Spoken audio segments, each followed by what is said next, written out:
hitting a bunch of buttons here. I think we're live and I'm just talking. Okay. Do we have intro? Are we live? Oh, intro. Singing. All right, hold on.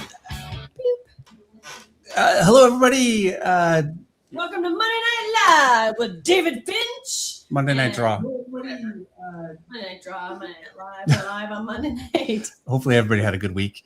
We have a very special guest. I have been talking about this one for months now. I've been teasing that this is going to happen, and I've been excited about it for a long time, and we were finally able to get him. We have Viktor Farro. Farro, I'm so sorry. Woo-hoo! It's Viktor Farro. Victor! So Jason Schachter, who is my art dealer, has been saying Viktor Farro. And so I've been saying that, and I've been saying it wrong. And yeah, so anyway. So now you can crush Jason. Jason, if you were listening, it's Farro. Victor is an incredible mixed media artist. He does beautiful, beautiful work. Really evocative backgrounds, just, color and texture and great figure work. And he's really taken on comics by storm very, very quickly. And he does a lot of different things, but this is one thing that he does. He does these at conventions and at home also. And he is using liquid charcoal, and you can see the Wolverine that he's got on the screen right now is liquid charcoal. And I had never even heard of it before. It was totally new to me. I couldn't believe it. I managed to get a piece from Victor last year, and I somehow managed to convince him to come on. So Victor, thank you so much for coming on. Really appreciate having you here. This is going to be great, and I think this is going to be very exciting for everybody watching. No, thanks for having me. And for everybody to know, Dave drove all the way into Detroit, Michigan today because his Amazon order of liquid charcoal did not arrive. Yeah. He's like, I need liquid charcoal. So Victor, he's got it. Okay. We're good to go. You can't cut him off this time. Yeah, it's gonna be an adventure. Liquid charcoal is an adventure. Yeah. So you wanted to talk about the tools and paper and basically kind of give us an intro into how you work to get started. Yeah, it's such a strange type of medium that it's probably worth just kind of going over just really quickly the materials I've been using of late, and maybe also take a look at some of my pieces that sort of represent the range of render that you can get with liquid charcoal. So I'll just start there. And so first off, I'll show you the actual charcoal. The brand I use is this one. It's Sminke. This is the neutral gray that they have. It's called Peach Stone. There's also a brand, Nitram, which I believe is what you're using today. Yes. But the one I use is essentially identical to the Nitram, other than the temperature. Mine is a more neutral than what you're going to be using. Then the brush I use, let me put it against a white background, is this thing. This particular one is a 1/4-inch striper. The brand is Silver Black Velvet, and it's also known as a dagger brush or a sword brush. And it's mainly used by window sign makers and artists that pinstripe cars. But I was introduced to this brush through some videos by Aaron Campbell, who just did a run on Hellblazer, and he's doing something new coming out with Tim Seeley. But I saw this brush and it freaked me out, and so I wanted to try it. And it's taken me over 2 years to just get comfortable with it. It's it can take over and frustrate you, but it can also be incredibly satisfying. So this is the brush that I use, and there's different like lengths, and I saw yours, Dave. It's right. So when I went to the store, I'll show you guys. This is what I managed to find, and you can see that mine is going to be probably almost. It's a little, yes. It's a little much. So I'm going to try this. Chances are, though, what is going to happen for me is I'm going to end up switching more to a brush that I can handle. Unfortunately, But Yeah. so what are the advantages of using a dagger brush? Yeah, so the dagger brush is, if anyone knows what a parallel pen is, you can get thin lines and you can get broad strokes. The dagger brush essentially does the same thing. So I'm gonna just wet it real quick just to show. Just give me a second. So if I go to the side, I can get very broad, right, strokes. But if I go the other way, I can get very thin. And I don't know how well that shows up, but Oh yeah. it's just, you can get very hairline types of lines, but you can also work in and you can get texture, as you can see. Like if you have less water in the brush, you can get some texture. If you have a lot of water, you can do washes, right? That sort of thing. Mm-hmm. So it's really versatile, and in terms of honestly just deadlines and things, it prevents having to switch from one tool to another. I also happen to like that it's not totally something you can control, like a Raphael or, round brush. It's pretty predictable, right? And you kind of count on that when you're trying to ink traditionally in comics, and you need the lines to be a certain way. But with this, it's more like watercolor painting or painting, and chaos gets introduced. It can be controlled chaos, but I like to react to it. Mm-hmm. So that's why I like this particular brush, and it down to the point that when I work with liquid charcoal as opposed to other mediums, I generally approach it from the piece from the painter's point of view. So I'll just draw with the brush, since it's already giving me a graphite looking gray. I'll just water it down and I'll just start drawing. So that's the dagger brush. Then the paper, one of the papers that I use most is this one. It's the Stonehenge Aqua Press from Legion. And I'll show you an open pack because I'm going to work on it. This particular one is 300 GSM or 140 pound. It's 9x12, but it's basically all cotton. It's 100% cotton. So what that means is, because of the water that you use in liquid charcoal, it absorbs it more quickly than something that is not as porous. And so it works very much like watercolor paper, but this one is a smoother surface. So I can keep working as it's drying. The water doesn't sit on top as long. And so it helps. Plus, it's really velvety. Like when you use pencils on this, it feels like butter. Like, it's really nice. So this is one. Then I also use, for when I need some texture, want some, I use this Canson watercolor paper. This one is cold pressed, so it's got I don't know if you can see it, but it's got the texture on it. It's the same weight, I think. Yeah, 140 pound, 300 GSM.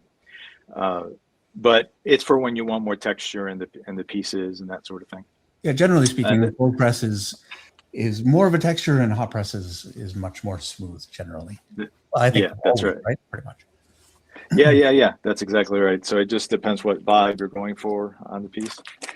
And then for things like covers that I'm working on for publishers and that sort of thing, I tend to use this board. It's the Strathmore mixed media board, and I have different sizes of it. This one happens to be an 11x14. For the covers, they tend to be 11x17, so I have a larger paper than that. I think it's a board that's 16x20 or something, and then I just cut it. Yeah, I've got one sheet of that left. That board I'm familiar with. Actually, Eric Grove introduced me to that paper. It's phenomenal. Yeah, that's basically what we're using. I think you're showing it tonight, right, Dave? I wanted to mention we have Eric Grove here too. There you go. Yeah, it's really thick board, really, really thick, and so it helps with the water absorption and preventing the waves that sometimes happen with thin paper and water and curling type of thing. So that's what I use, and of course it's acid free, et cetera, et cetera. So now that I showed you that, let me show you the types of things that I've done with liquid charcoal. And there's other artists out there using liquid charcoal, you know, and there's geniuses far better than me that use it. But here are examples of it. This is an example of using the liquid charcoal as a wash for getting some values. This is Pentel brush pen. It's just black ink, but it shows you what you can do with it in terms of combining it with other pieces. Other mediums. This is a sketch card that I did, and this is it's all liquid charcoal. There's some green in here that is Prismacolor color erase just for accent color. But as you can see, it's just liquid charcoal there. There's nothing else on there. Then these are the seal. Do you seal all of these, Victor? I do. I'm going to show you in a second what I use to seal these things. This is a convention style sketch. It's X23. And so it's very reduced in values. It's kind of a no-tan vibe for me. Just trying to reduce down, you know, not to make it photographic, just to make it a little more focused on light areas and dark areas to create the shapes. Here's a gambit using the liquid charcoal. You can see some of the coal erase red pencil that I used underneath in this case. The splatter is literally a toothbrush that I dip in the liquid charcoal. Here's a witcher to kind of show you the range. This is a daredevil, more directly straight up black, basically. Yeah. Here's a Scarlet Witch. Yeah, that's beautiful. It's amazing the range you can get with it, from really something that is an inked picture effectively to something that's very, very subtle. Right. Yeah, no, that's the thing. I think it's a matter of the touch. Like if your intent on doing something is realistic, then you can get there, because it's just a question of the values and the water control. This is the original art to a cover that just came out recently for me, Godzilla, issue number 9, I think it was. And this is the original. Let's see if I can take it out. It's all liquid charcoal with acrylic white. Eric, you had asked earlier about whites, so I needed to bring out white, so I used acrylic white. There's a small amount of graphite pencil tightening of a few places, but it's mainly all liquid charcoal.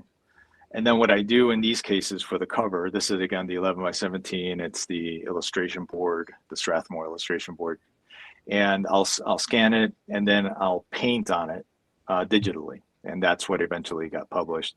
So you can go from a line, a cartoonish line, to a full-on, you know, full values kind of a painting, as you can see here.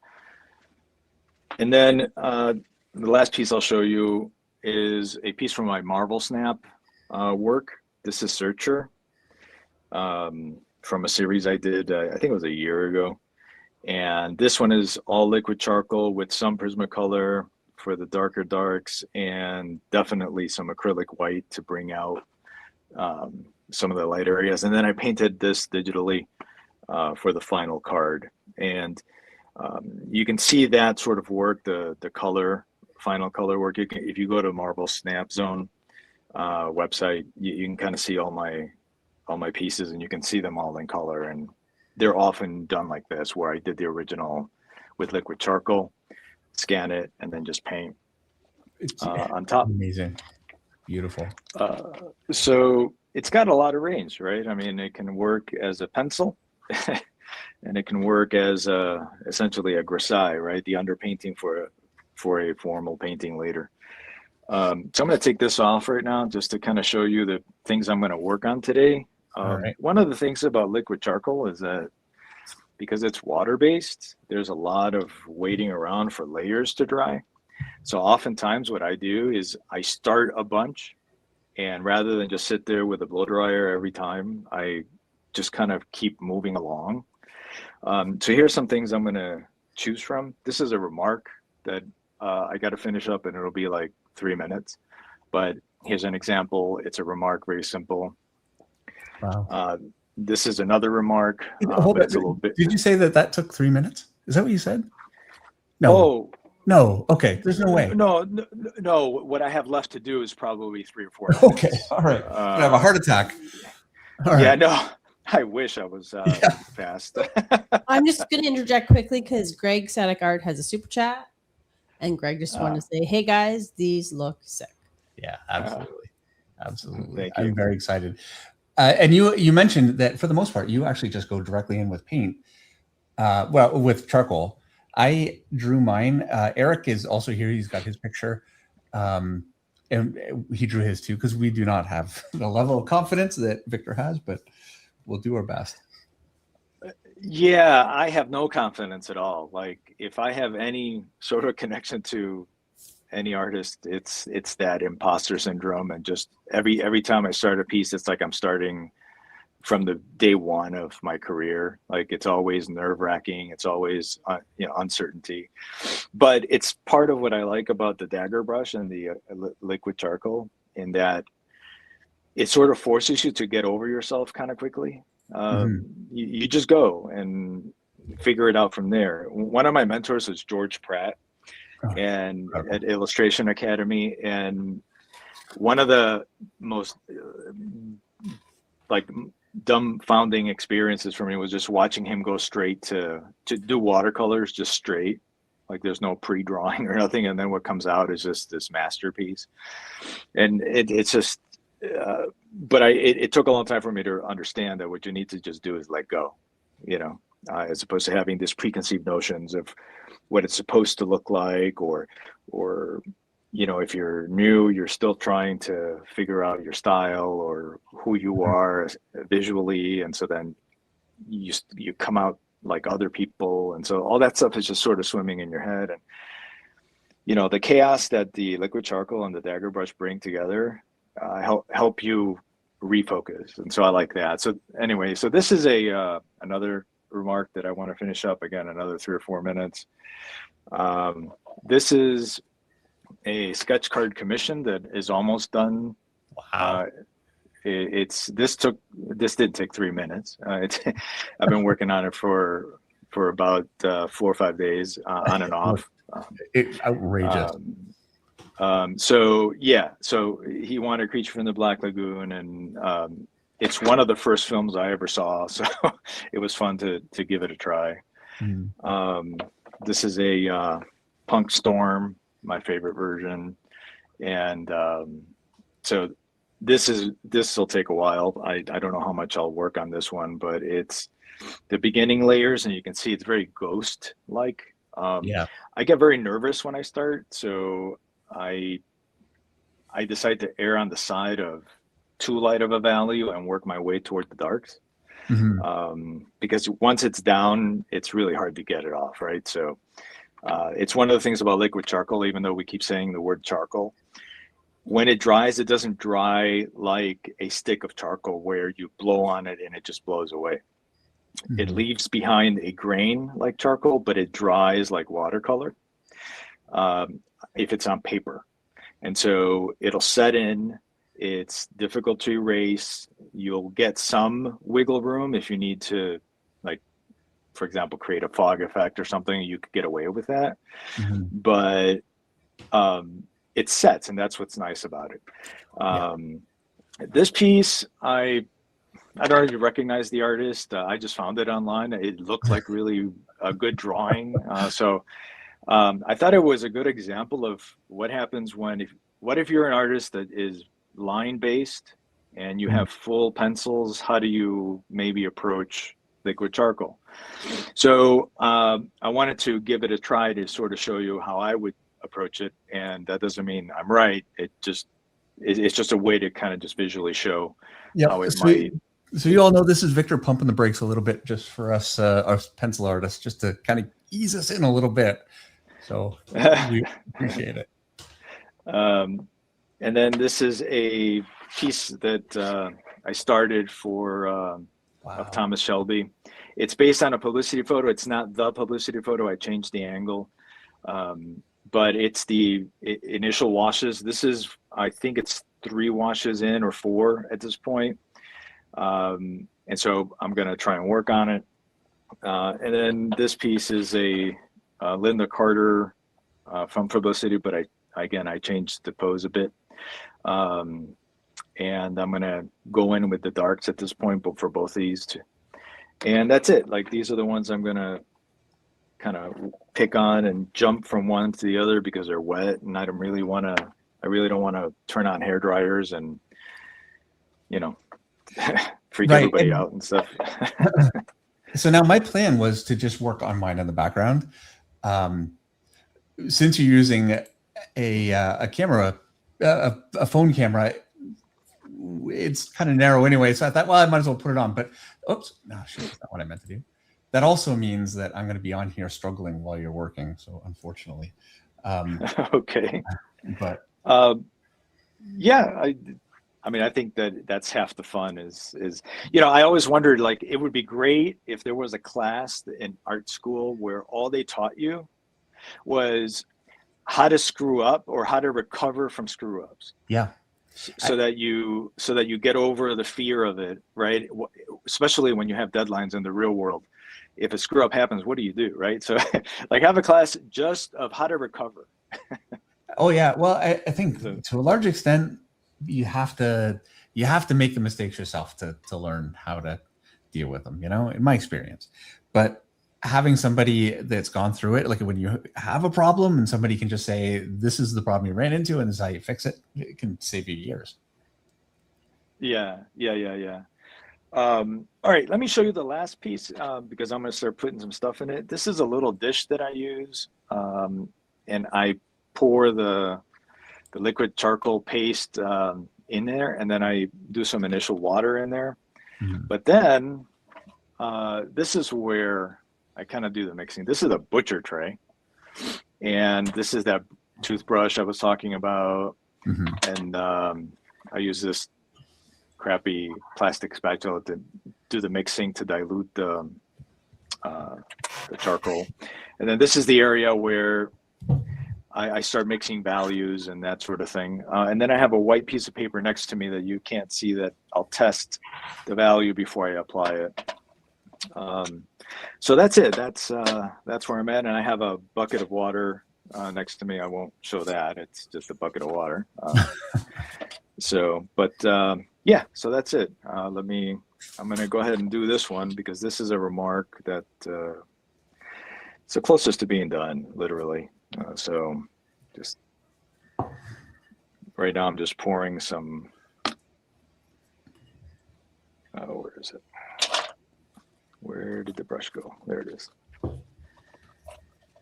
Okay. So right now, what I'm gonna focus on is the darks, because I've already laid down a light shade and then a middle value. And now I'm gonna darken some of this and add some splatter as well. So that's what you'll see in a second. All right.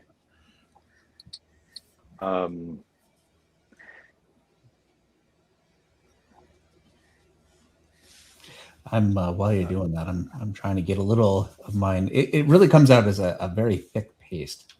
So it is, yeah. I'm trying to get some mixed in with some water to get started here beside you. It's very difficult. How do you measure, or do you measure when you get your tones, like from all the way dark, all the way light? How do you keep that control? Yeah, so I'm not that smart. So I kind of just decided a long time ago when I was struggling with all the water control, mm-hmm. that I was going to borrow from comic book coloring concepts and always aim for 3 values, maybe 4, and a highlight. And that's all I was worried about. If I got anything in between, awesome. But in my head, I'm just trying to get a local value, a super dark value, a slightly lighter value, and then the highlight, if I can, right? So in this one, for example, here's the lighter one, here's a mid-tone, here's a little darker one, and now here I'm going to apply a little more just to render it a little more. And it's gestural, and it's meant to just be out of control kind of thing. I So I'm have not to worried. admit, Victor, I gave up on my dagger brush already. It was I couldn't do it. Yeah, no, I can see why. I'm not sure I would even attempt it. Like a Raphael, you know, or a Windsor or anything, it's fine, you know. My level of control, even with this, is so low that I'm probably all right for the, you know, chaos. It's probably going to work out. Yeah, you have to get comfortable. It's really hard to allow even drips and things to happen. Part of the reason I can do it, to be honest with you, is because I grew up on grunge graphic design aesthetic, and you know, the work of David Carson, who pioneered it, and it's all about just chaos, right? Ordered chaos, and so you got to get comfortable with it. I think chaos is such a scary thing when you're working with a medium that is predominantly just dark onto light, because it makes it really difficult to fix things when you go too far, or, you know. Dave, do you have those resin handle brushes we use for acrylic? They'll work just fine. This one's working well enough, and I don't actually want too much control. Okay. I switched over to a Da Vinci. Not that it matters. It's just a brush I got. Right. Yeah, it's so anyone who's trying it out, if you're already have concepts in mind from coloring comics, that's the easiest way. Think in 3 values and go from there. You know, you can get adventurous once you have the 3 down, the light, the dark, in the middle. You can play around in between after that, you know. It looks so amazing just with that one extra value and some of the, like, the splatter and that drip. Look, we have a super chat from Nick Goodrich. Thank you so much for $2. He says, will the acrylic pick up the charcoal underneath? So you wouldn't put acrylic on top of charcoal, but you would put a charcoal on top of acrylic. Acrylic essentially is plastic, and so what'll happen is it creates a film. So if you put acrylic on charcoal, when this dries, it still leaves behind grains, so they're going to move around. The one thing you can do with acrylic is you can apply a spray fixative to set it, and then you can lay a matte medium, a clear matte medium. If you're going to then apply color paints on top, you can do that, but you really can't, like, go back and forth. It's sort of like putting acrylic on top of oil. It's just not going to work. It's got to be the other way around. Now, when you use white acrylic on top or with your charcoal, how do you go about that? Is that how you do it? Well, yeah, if I need, like, for example, in that eye, if I need it to be white, I'll wait for this to dry, and then I'll go in with, I tend to use, these are really handy, these types of acrylic brushes, acrylic paint brushes, markers. And that's a white one. Yeah, it just happens to be a white one, and, you know, and I'll go in there. I also have Prismacolor pencil, but they tend to be not so opaque, right? So these types of things work really well. And you know, that's pretty much it. And then if I don't have the time, or the paper starting to break down, for example, and I need something darker, I'll actually start working like Prismacolor. This is the Premiere line, so this is the black one, and I'll just go in and I'll start. And sometimes what happens is if it's still wet, it'll just melt a little bit, which is kind of cool because it sort of blends in, but you get the darker areas without introducing more wetness, more moisture, and you're able to then get some, you can do some hatching, right? Mm-hmm. Yeah, and then you get, it's amazing how effective just a little bit of texture on top of a smoother tone can be. I always love that effect. oh Looks yeah, amazing just with that little bit just on his chest there. It's great. yeah. You know, one of the things that I like about the liquid charcoal for original art is I learned construction anatomy from Steve Houston, who is a longtime legendary painter and so on in fine art world. Yeah, he's incredible. Yeah. Yeah, and one of the things that he would say is reward the viewer for looking. And when you're publishing work that doesn't quite like register, right? Like a lot of things sort of fall away when the reproduction process. But from a fine art point of view, from a collector point of view, when you're looking at the original piece, the artifacts that are left behind with the liquid charcoal, the grain, the vibe of it, right? The chaos of it makes the whole piece quite a bit more rewarding to look at. And it's one of the things that convinced me to keep trying and keep working with it, as opposed to when you use watercolor or you use gouache or something where when it dries flatter. You're relying either on the texture of the paper, or you're relying on bringing in additional mediums to compensate to add that texture. And that's fine. Like there's nothing wrong with that, right? Like Bill Sienkiewicz, he throws everything at the board, right? Yeah. So it's not that it's wrong. It's that liquid charcoal takes you a long, long way as far as what you can experience as the viewer looking at it. So that's why I love it. And Eric, you had asked about the fixative. Yeah. This is what I'm using these days, and it's for it's for reasons that have to do with just non-toxicity. I needed to detoxify the house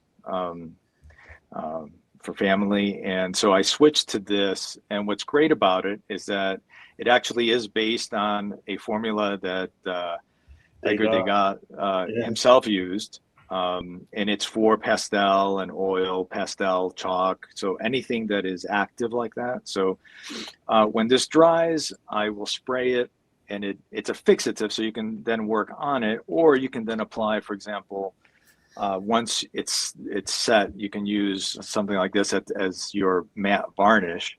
And this is acrylic, so it seals it for sure. But it doesn't give you a shine, but it protects it if you really want it. For example, if you were going to display the artwork for extended periods of time, right? You could do that. So, but I love this, but the sprayer itself sometimes spits and you get these globs.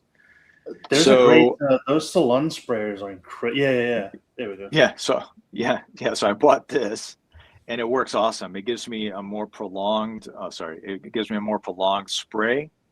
So I can move around the piece with just one pump, and it gives me really fine beads, and so it's awesome. It really is awesome. So that's what I use for fixing, whether it's this or even gouache.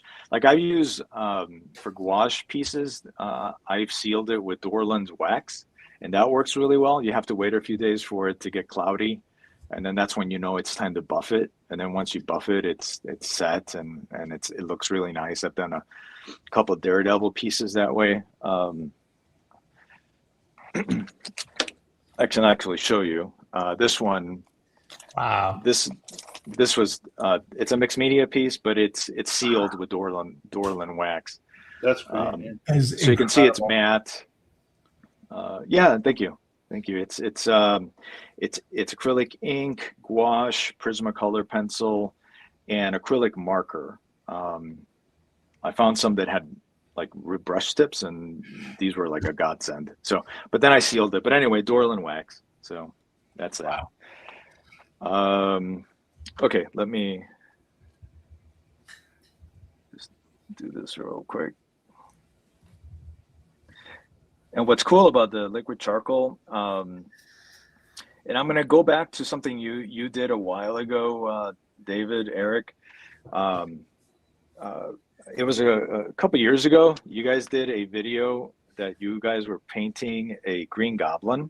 Mm-hmm. Yeah. And David, you made the comment when you were using the airbrush that you were using matte medium in the airbrush to create ultra matte medium so that you can reactivate the surface for using pencil.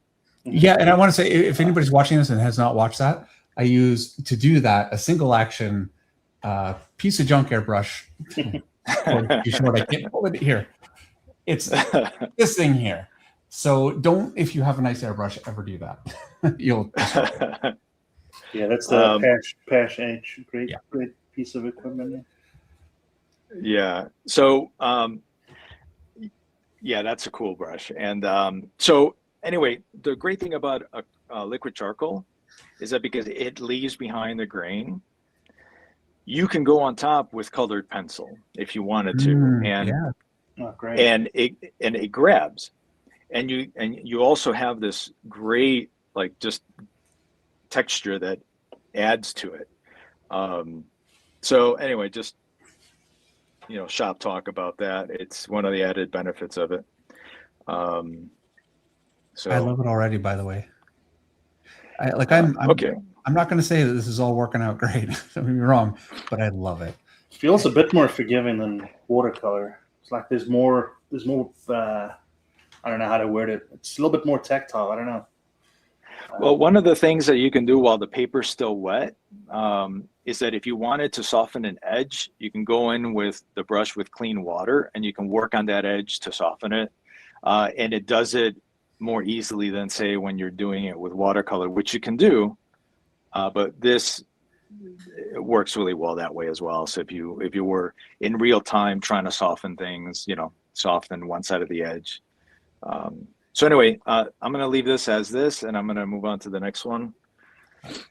This is another remark. This, I need to darken this. You can hear the grain. And then I need to add a couple things here and splatter. So that's this one. And I thought I saw somebody on the chat ask if this was like a factory process type thing. And yeah, it's to help each piece dry. I move on to the next one, and then the next one, and so on, and then I go back. That's just to avoid, a factory process in the sense that oil painting can be a factory process, because that's a very common oil painting thing too. You need to give it time to dry, and that can take a couple of days. So you work on several things at once. Yeah, so. Yeah. That's right. So Victor, I saw someone was asking in the chat about commissions. How can someone just go through Jason at Essential? Yep, he's the man. He is the man. He will. I think Russ can paste the link probably directly to. I think if you have a page there or just Jason's info. Yeah. I mean, I do have a page, and you can just look up my name on the essentialsequential.com site. Or if you know Jason, just send him an email. It's pretty easy. He's pretty accessible. So yeah. Dave, this is just a lot more workable. Are you also feeling, Dave, you're getting a lot more feedback when you're painting? I feel like I'm hitting a sweet spot and then killing it every single time. That's actually how I feel. Like it goes on. I'm like, wow, I really like it. And then I stroke 3 more times until it's dead. What I am noticing, Victor, is I have like a little pool or puddle of paint. And as the water starts getting sucked out, it's getting darker and darker. So I'm constantly having to make sure values are not getting trashed. I will say this, and I'll make the comment, David, because I noticed that you tend to go from darks to lights. in your inking process. Yeah, You it's go really, from, right? yeah. And you could do that here, but it often works to sort of consider both at the same time, even though you're trying to establish your darks. The other thing I'll say is it's really tempting, like really, really tempting to look at your darks and treat them like if you were inking with a, let's say, a Pentel brush, and you're trying to just cover. I know it's totally what I'm doing. I can't help it. Okay. Yeah, no, and the beauty of this is the variations in the values between the layers, right? And so if you if you resist the temptation to just block it in all one value, and you sort of get through that period and let it go, you start to get some nuance. Okay. And if you let your eye rest from it, eventually you come back to it and it starts to get interesting. So the application for that is that, let's say you do a pencil, you can do then a charcoal version. Like I wouldn't go right on the original pencils. I'd scan it, print that out, and then try so that you'd have another original, like a liquid charcoal original. That can serve as like your gray tones that you might hand off to a colorist to then provide the cover or the illustration, the traditional coloring process, but in a way that it has a lot more like vibrancy or depth to it because of the gradations and values that it gives you. I don't know.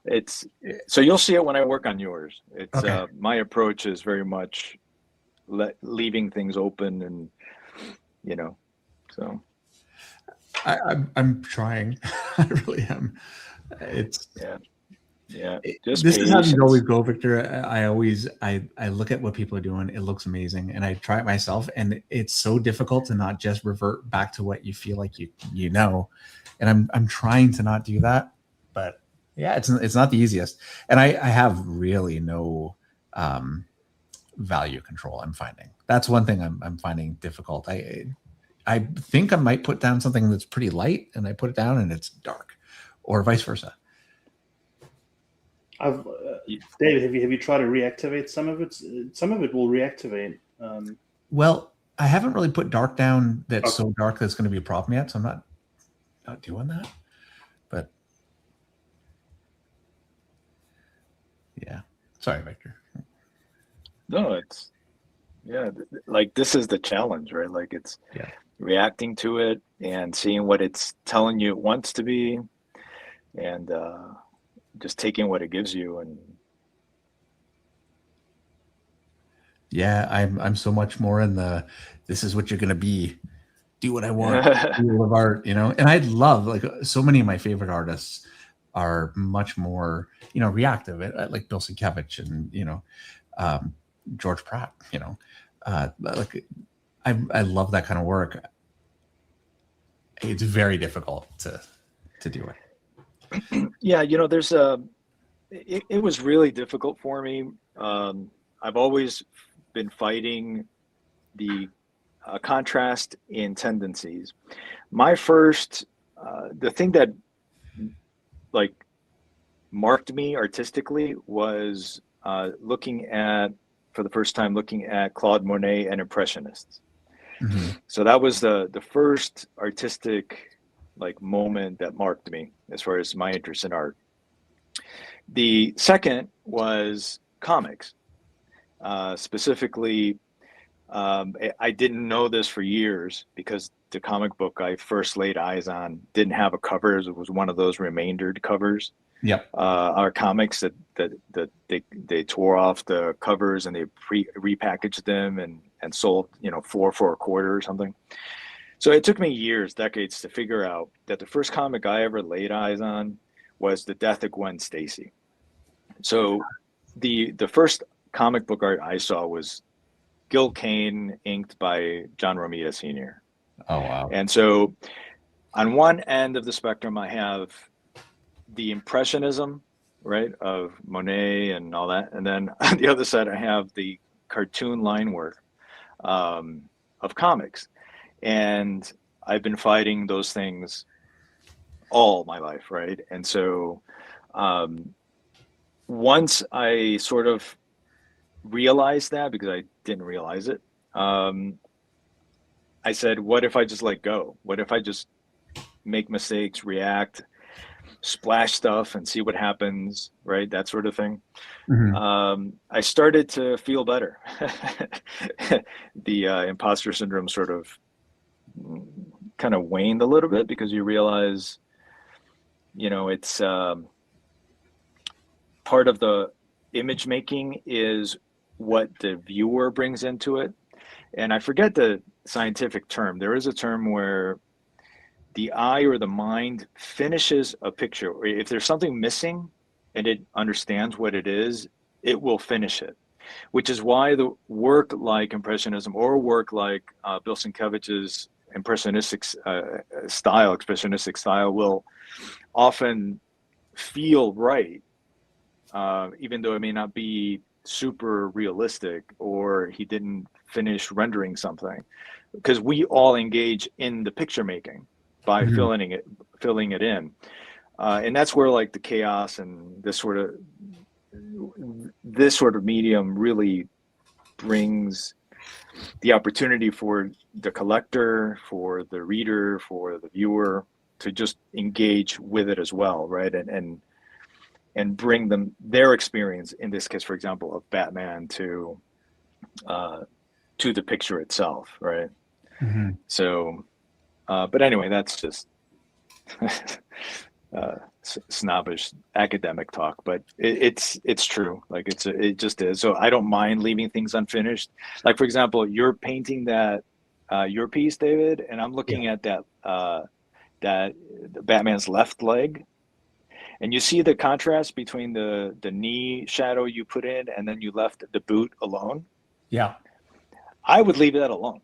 okay. Like me, I'm not telling you to do that. I'm just saying, No, I'll do it. Me, like my sensibility would then be to leave that open and just play with it. And then, right, like, how do you start playing with the lights and shadows, and just sort of see what it tells you, right? Like, react to it, right? All right. Yeah. No, I'll leave it. I'm getting some effects by leaving too much water down and then put my hand right on it. So, Dan, well, there you go. Thank you so much, Dan. He says Steve Houston calls that closure when we fill it in. That's right. That's right. Yes. Yeah. Yes.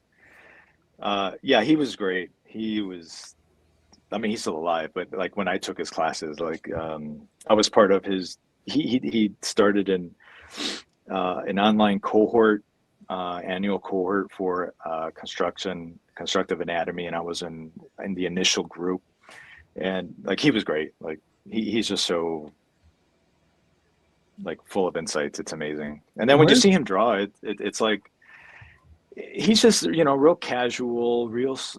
I don't want to say slow, just very measured. And by the end of it, he's told you a story, and you look at the thing and it looks like a masterpiece, and you're like, it's like, what just happened? Like, he's incredible. I've never seen him work. I've seen his work, and it is masterful. It's incredible stuff. Yeah, his Boxer series is crazy. I think my favorite picture that I saw from him, it's like Steelworkers, I think. Yeah. It's been a little while since I've seen it, but yeah, just amazing work. There's always somebody better. There's always so many people better. It's, you have to let that go a little bit. I feel like it's good to let that drive you, but you can't let it just beat you. And, seeing art like Steve Houston, it can beat you, Yeah. That's how I felt. I was, the reason I went to Illustration Academy, which was a month-long boot camp, this was in 2019. I actually went because Bill Sienkiewicz was there, and George Pratt was there to do the sequential art track. And it's a little embarrassing still to admit this, but like, it was the trek itself was 2 weeks, and he was there, and there was 75 of us, and he was talking to all of us, and I was such a fanboy. I could not say a word the entire 2 weeks to him. Like, I was just so in awe of the work, and but so I was a little too intimidated. And then George comes around. So I worked for Mark Silvestri for 7 years. I still can't talk to him. So Yeah. All right, so I'm gonna leave this one alone. I think you can see some splashes, and I darkened it a little bit. But if I keep working, it's just the paper might start breaking down. So leave that alone. So is that one finished? I would say almost. Yeah. I feel like I want to darken with Prismacolor, but right now I want to wait till it dries a little more. I would want to go in here to get some definition of some of the wrinkles in Prismacolor, but that's really about it, honestly. It's a remark. So this is a sketch card, and what I need to do here is go into the darks and darken them, so that I have, especially in this area that's a bit more washed out, but they're not totally black. And that one you have to be a little more patient because it's more realistic. Like it's this for sure. Yeah, the more you lean into the realism, the more patience, the slower you go, the more measured you are, like measure twice, cut once type of thing. Yeah. The other thing I do, and this I think is not by accident, but I find myself doing it, is I tend not to like put down the brushstrokes like if I was painting a house wall. Mm-hmm. Like I do a lot of hatching, even though with the brush, even though the net effect is going to be sort of a flattish laydown. I'm not sure why I do that. I think it's just from my study of Tommy Lee Edwards, who's influenced me quite a bit in terms of the black line work. I think that's where that might come from.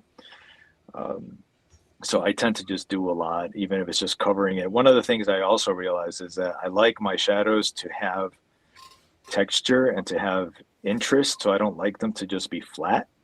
Mm-hmm. So even though the ultimate intention is for them to reproduce mostly flat, I like that the original art, if you're looking at it, that you keep looking and then you see more, right? You see there's something inside the shadows, right?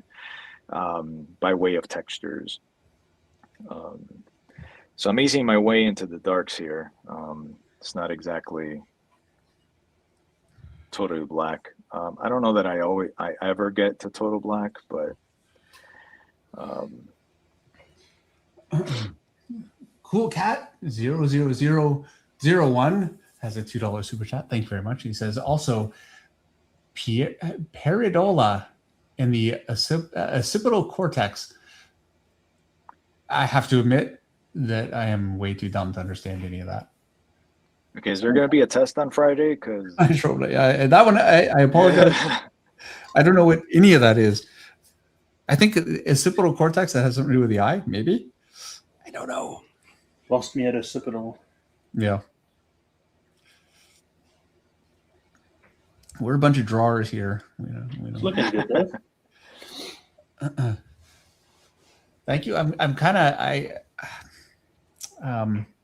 I was inking too much for sure. I'm still doing that. I'm doing it right now. I'm trying to fight it, but and so I just kind of went and just threw water all over it and tried to mess it up a bunch, and and then I figure worst comes to worst, I've got white, so we'll see how it goes. That's right. White is not your enemy. Like, it really isn't. I'm looking forward to that part. The rescue phase. It's 7:54, and we're at the let's see how Eric is doing with his picture phase of this operation. You ready? Eric? Hold on. I think I have to unhide my camera. Hold on.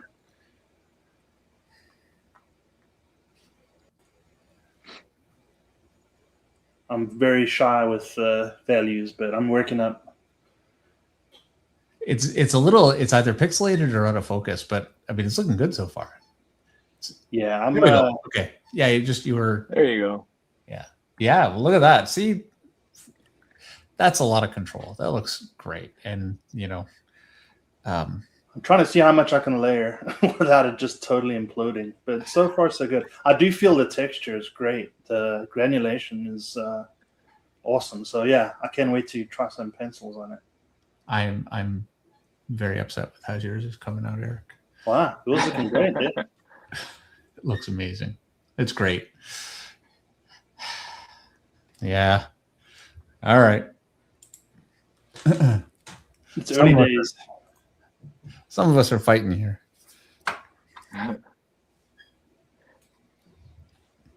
So I am actually very wet. And I'm trying to just kind of go with that a bit, but there is a point where I'm going to have to dry this, I think, right?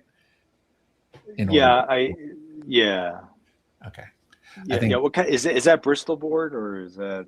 It's that's close to that. That's close to the mixed media paper you showed. It's the Strathmore 500 20 ply vellum, I think. Yeah. Oh wow. Okay. Yeah. So well, even that, if you're working on an area too much, it's maybe time to leave it alone.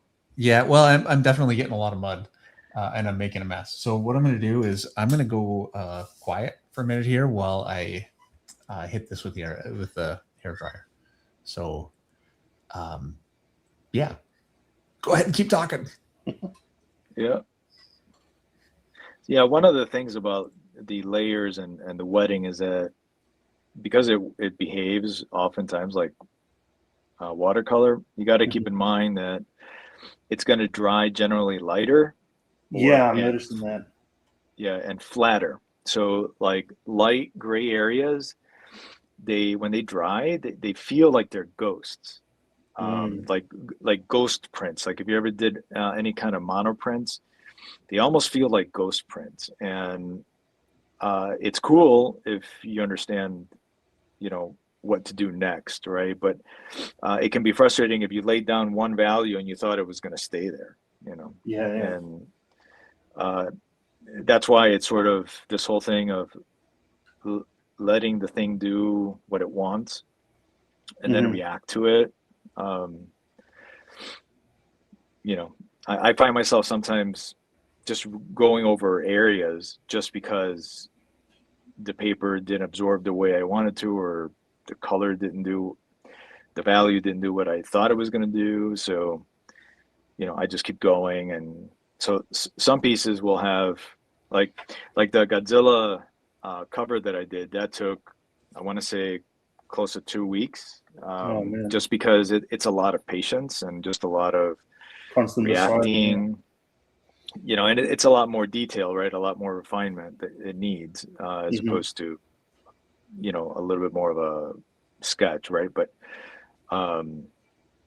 it can take a while, and so you kind of just have to have patience, and it's not inking. Came out amazing though. Thank you. Yeah, it was a lot of fun. I love Godzilla, and it was a lot of fun. And the Turtles cover I did was a lot of fun for them. And I did that one. I did in full color. That was mixed media acrylic. That wasn't liquid charcoal. Gotcha. Oh, the Turtles one? Yeah, the Turtles one was a full color painting. I don't do those very often. They just take too long. How long does it take you to do like a full acrylic, the whole works? Like color? Yeah. Yeah, like for sure, a good month. Oh yeah. I'm really slow. I'm really slow. Like I'm just, I have enough of the fine art in me that I sort of just do a few layers, sit back, react to it, sort of stare at it. I have too much of that process in me. But sometimes it needs to be that way. You just kind of need to wait till it tells you what to do. Other times you don't have the luxury, right? You have a deadline, right? So you got to just do it. I definitely agree. There are times when it does kind of, you look at it, you can't figure it out, and then you find an angle, whatever that is, and it can just take time, That's right. and it can never come. That's always the most fun. Had enough time like that. All right. So right now on this piece, before I lose them, I'm reintroducing some white so that I can remember what I'm striving for as far as the glistening effects. If I keep going with the grays, I'll forget. So can you go back over with liquid charcoal over the is that white acrylic, or is that like a... Yeah, this is an acrylic marker. Okay. So it's plastic, so it's going to be reactive. It's going to have a funky effect if you put charcoal on top. So this is, so you're kind of locked in, huh? Yeah, well, yeah, the acrylic is for the highlights. That's sort of the last step, right? So I know I'm not going to go over this again, these areas, right? Other than to add more white or to make it lighter, like the white, make it more vibrant. Mm-hmm. But acrylic, I try and, for liquid charcoal, I try and leave it for the very last step, kind of like they tell you, put in your highlights last. And so in this case, that's a good idea. In the meantime, if you need white, I sometimes use Prismacolor. If it's not the highlight white, I will use Prismacolor white. Sometimes I will use actually Carbothello pastel pencils, because the grain in the charcoal will also break the grain in the pastel, and so then it has a nice mix. And those pastels are not oil based, right? No, they're chalk pastels. In fact, they're pencils. I'll show you in a second.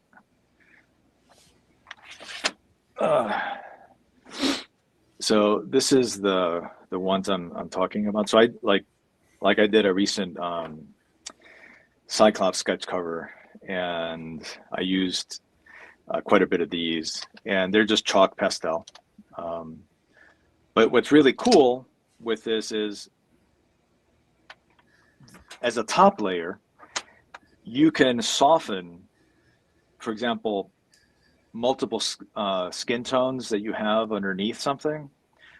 You can, if it's skin, for example, and you can just then go on top with one flesh tone and sort of smooth it out, and you get this really nice, like, skin. Like, it's really nice. I did a sketch card that was Scarlet Witch, and I did that. There's all kinds of colors underneath, and then one of the colors here, and I blended it in, and the skin just came out nice, just really nice and smooth, and very, just really nice. I'll definitely have to give those a try. But they're active, like, that's the thing. So you have to, for sure, use some fixative, at some point, to make sure they don't go anywhere later on.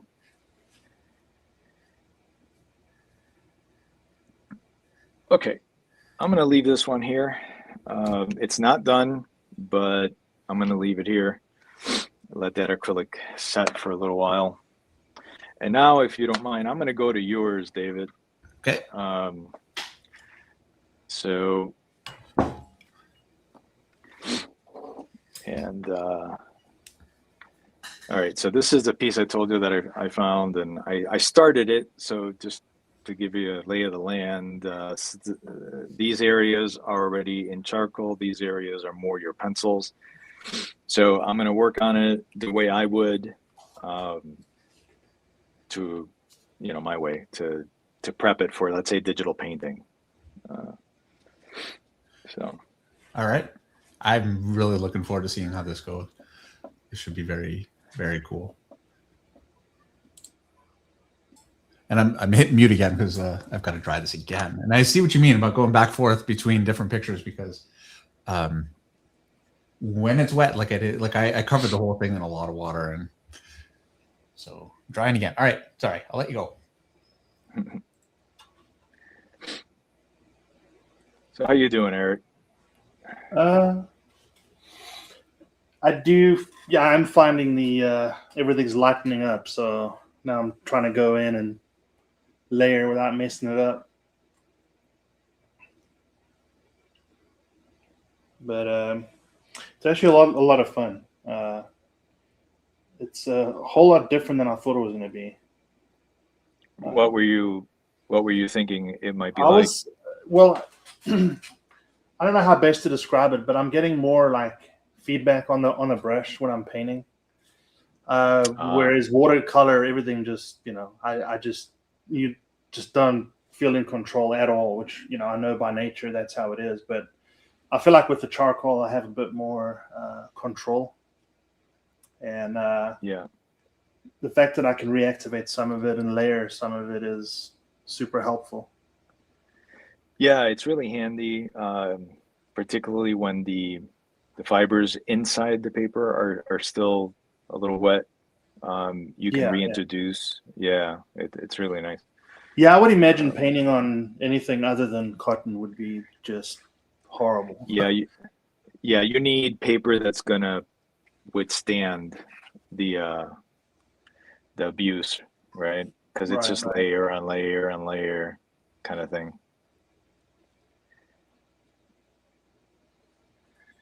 Art and back. Okay. So in a way, this does actually, what you're doing now feels like inking. It looks like inking, really. Yeah, I think that the camera is not going to capture all of the textures that are actually in here. Mm-hmm. But yeah, at this point, what I'm trying to do, because your pencils serve as, in essence, the local color for me at this point, I'm trying to work on the darkest darks in the background to bring it out. And then what I would need to decide, for example, is this area here, should I make it a very light wash of gray so that the face stays white and then it pops? Like, where's the area of focus, right? And I think usually it's the face for the most part. So this area. So that's why I'm thinking maybe do something that is a very super light wash just to let that white become whiter. Are you going to do that? I guess what I'm saying is I'm hoping you'll actually do that, because so I did a bunch of wash on this, and you can see what I got, which is very textural, and this is not what I intended. I don't hate it, but I don't think I would be able to do something that's just a really smooth wash. I wouldn't know how. So the way I try to control the brush marks when I don't want brush marks is to wet the paper first. That's an idea from watercolor. Okay. Wet the area first, and then introduce the color, and just keep moving it, and then it'll dry like really like matte, right? Like why I didn't think it. You know what? I am familiar with that. I swear you switch mediums, and I go completely, like, I forget everything. Like nothing applies. So that makes a lot of sense. All right. Yeah, like that background, if you did it literally super black, all of a sudden your figure is going to look incredible, just because of the way you handled the nuances in the grays right now, as I'm seeing them on the camera. Like a solid black area back there would just be crazy good. When you say solid back, do you think like a because I've got my brush pens, like the Pentel kind of, is that what you think? Well, I was just thinking just using the charcoal, but you can definitely go now and do mixed media, and you can go in with some actual ink, well, I'll use charcoal then. Just use less water back there, right? Right. Yeah. Okay. At that point, when I say like flat, I don't mean like you don't see any brush strokes. I just mean you see less differences in value gradation. It's more black. Like, just sort of think of the classical oil paintings where the backgrounds are like nothing, it's just a color. But when you look at them, they just have all kinds of cool movement in them and texture. But it's I don't even have to think of the classical oil paintings for that. I can just think of all the work that you do. That stuff is so beautiful. It's some of my favorite thing about your work is just the backgrounds, and just, I mean, you can just look further back into amazing textures, and it's beautiful stuff. So yeah, thank you. Now I'm not going to aspire to that today, obviously, but so right now I'm adding that gradation in here. I'm not too worried about it being super, I'm losing hairs here, super fine, because I realize that it's some sort of flame. So I'm okay with giving it a little bit of texture, but it's going to dry, like you can see it already, it's going to dry pretty, plus you're going to introduce more water as you go to what's already down there, so it'll smooth it out. So like here, as I lay down the gray, I'm going to ease my way into it so I can keep reacting to the face that you have here. But you can see here it starts to have some interesting shapes. And then over here, it doesn't matter so much, but I can't believe you used my picture for this. I'm like so thrilled. It's very cool to see that. Thank you for doing that. No, I that's why I asked you ahead of time. I didn't want to, like, in case you were offended or something. I just, oh yeah, no. No. But this is how I would approach it if I were the type of artist that were type pencil first, or let's say that's what I ended up doing one time, a type pencil, but I wanted to paint it digitally. I might go back with a scanned version of it, and I might do something like this so that I can get some textures and some painterly brush strokes in there that I can let show through in the digital painting part. And then you get some really interesting effects going on. The interplay between, let's say, digital color, digital brush marks, and this sort of thing. So I don't know if you can see if the camera's capturing any of too much of the textures, but wherever there's a lot of light on the face, I'm trying to go a little darker with the tone, even though it's going to dry lighter. And then wherever there's a little darker, I'm trying to stay a little bit dark. No, the other way, lighter. So just so that there's enough contrast. But by doing it this way, now it starts to look more holistic as a painting. And now you can just start playing digitally anyway. So I don't know. All right, so I'm going to leave that there to dry, that area. And so that's an area, for example, later that I would introduce actually acrylic paint. I might even splatter acrylic white on there somehow, make some white flame shapes in there to integrate the white in the figure with the background, so it just feels like it's together. So I would do that sort of thing. So I have to say, I'm hesitant to say this because I don't want to presume to show you anything here, but you got to see this, Victor. This is an AK splatter tool, and so it's got, like, this is really, really stiff. This is also, okay. And each one gives you like a bit of a different pattern. This is not a sponsor. I'll never go back once you use it. Right. I've never seen that before. Yeah, Eric actually got this. And so the long hard, this is the green one here, is long splashes and small droplets. Anyway, it'll tell you. So it gives you a bunch of different types of splatter. Very cool. Wow. So, I have never seen that. It's an I'll show you. I'll show you mine. George Pratt is the one that introduced me to this and to all of us at Illustration Academy. It's this thing. Oh yeah, like a yeah. That wire cleaner. It's a splatter brush, and so you dip this part into your ink, whatever it is, And then I don't know if the camera's picking it up, but there's a metal stick here. Uh-huh. So then you move it into the brush after the ink is on there. And then this handle, you take it in and you start moving your brush, and it forces the splashing.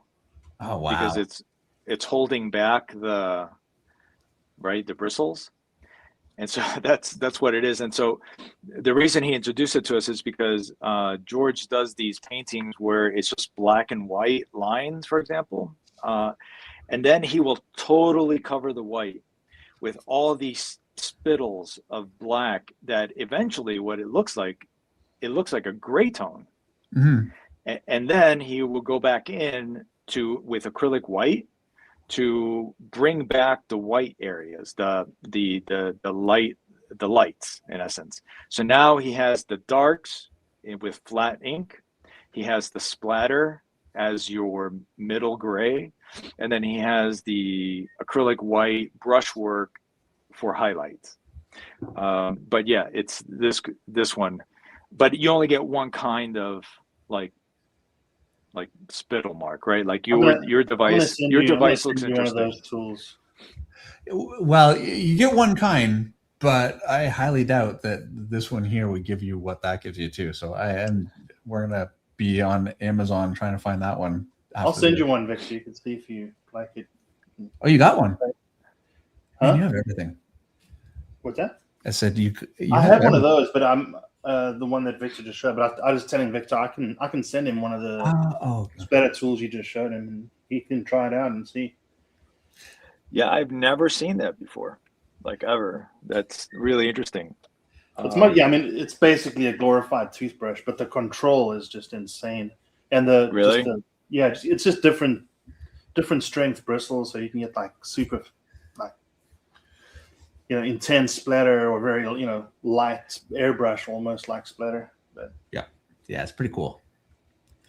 Do you ever play with like halftone stamps and things like that? No, but I wanted to. I always see Sean Crystal using them, and yeah, I'm always like, wow, that looks crazy. I want to try it. But I think artists now kind of just print those out, right? Like print them onto, because you can't buy them, or can you? I don't know. You can still get like zipper tone like the old days, I guess, or like the manga style. But there's a stamp now, Dave. You can just roll the stamp over your paper. Oh yeah, I think that's what he's got. Yeah. I have these that I got from an artist on Instagram. He 3D prints them. Huh. Oh yeah. And the surfaces are all different size halftones, and then you just dip them in your I think ink. He's just made some splatter ones too that replicates the random. Yeah, I think you're right. Yeah. I think you're right. Yeah, so I think it's repeater stamps, right? That's right. Yeah, that's exactly right. Yeah, and they're pretty awesome. Extreme maybe says you got to have the right tool for the right job. There you go. Well, don't we all suffer from having more tools than we ever use at one time, right? Just because you never know when you'll need something. Well, that's the thing. I get all the different stuff, and I think I don't need any of this. What am I doing? But then the time will come. That's right, and it might be years later. Yep. Which has happened to me. Like I'll have something for years, and then finally, right, I'll be like, oh, now I need it. Okay, so I hate to interrupt, but I'm going to go dark with the background, and I'm going to use charcoal. Should I wet it first? No, just less water at this point. Okay. And I would use at this point a bigger brush. Yeah. You're going to need some water in the black, but don't make it so that it's really watery. Think of it more like cream. Okay. Like the consistency of cream, just a nice inky black. Yeah, and it's okay. Yeah, there you go. Let it dry. Don't go over an area more than maybe once. Like let the black stay. Okay. With like some oil painters, like they tell you, just put it down and leave it alone, right? Yeah, I know that's great advice. It's hard to follow. Yeah, it is. It's absolutely hard It's absolutely hard. Yep, you got it. See, and this is where I get such a benefit from. You have such a great tonal sense. So when you said just go dark with the background, I'm definitely doing that now, and I wouldn't have Yeah. done that. I am loving the reaction between the layers underneath and the black sheet just laying down there. That from here, like it just looks awesome. Like leave it alone. You know, I would add, if it were me, after that dried, I'd start throw it, because I like stuff in my shadows. I would take the toothbrush and splatter black into it. Okay. You know, kind of stuff. And you know, I would play around with the shadows just because I like playing with shadows. Okay, I'm definitely going to do that. I'm having an absolute blast, by the way. I'm having so much fun. Yeah. Eric, Yeah. it is now 8:20. So let's see how it's coming along, if you don't mind. Yeah, sure. Oh, sorry. I got it.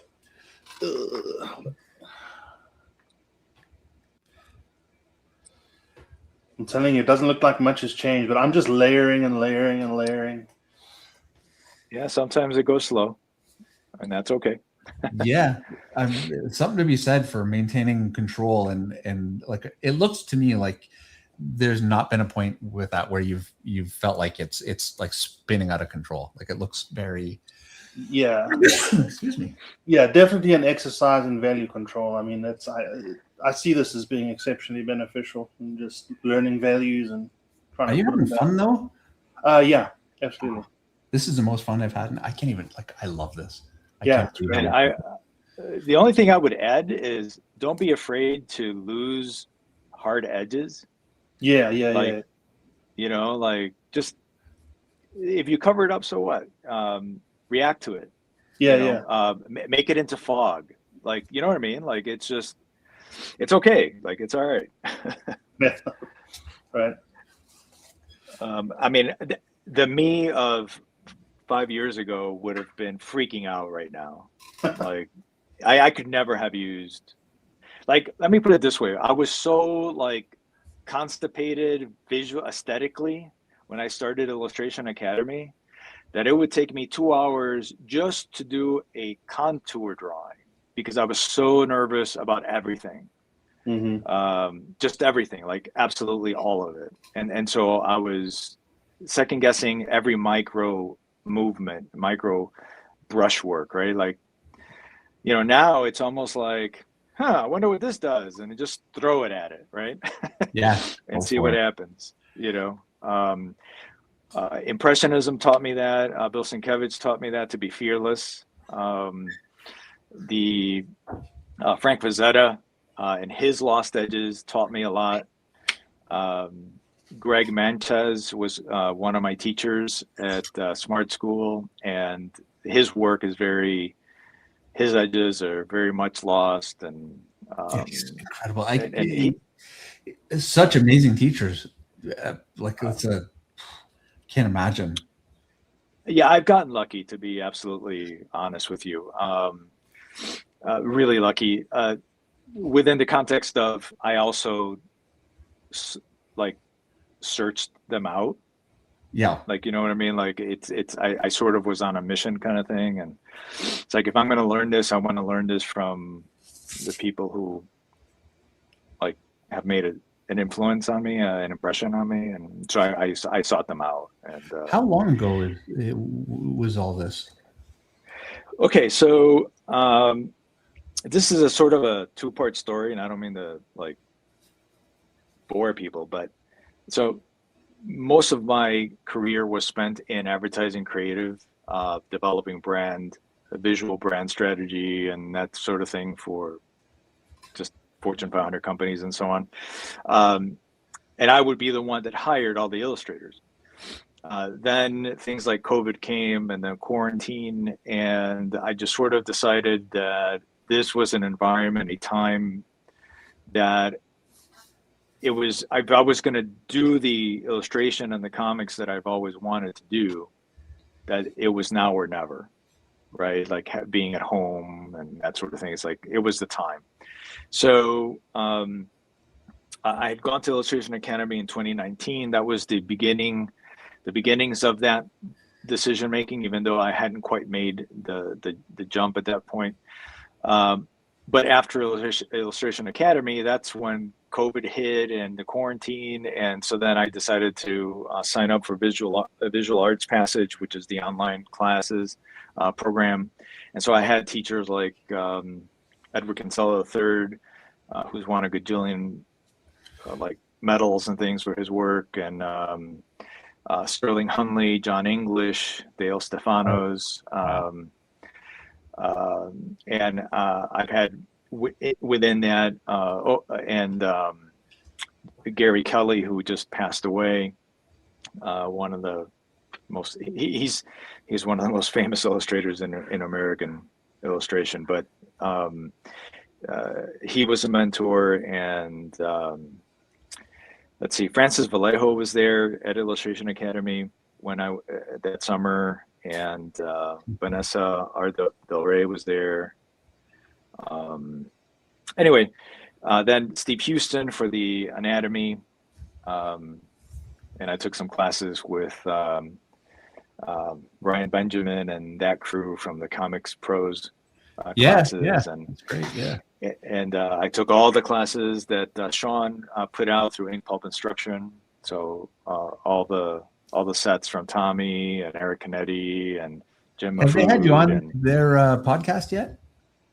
I have not. He had invited me a while ago, and then we sort of lost the thread on that. So maybe one day I'll be famous enough, and I'll get on there. I'll be one of the cool kids. It is the cool. They are the cool kids, aren't they? They really are. They're awesome. They're awesome. I did a gratitude tour when I graduated, and you were part of that gratitude tour, David. I went to Charlotte to Heroes Con, and I went around to all the people I learned from, and I brought them gifts, and I thanked them for being helping me transition to where I am and what I'm doing right now. And I remember, that was very nice. So I'm sure that was very weird, but I'm just very thankful for having the opportunity to. I realize a lot of people don't get the chance to reach for that dream they've had, and so I had it. So, but also, so Sean and Tommy and Eric and Jim was there, and Brian Stelfreeze was a big influence. So I thanked him, and so that was my gratitude tour.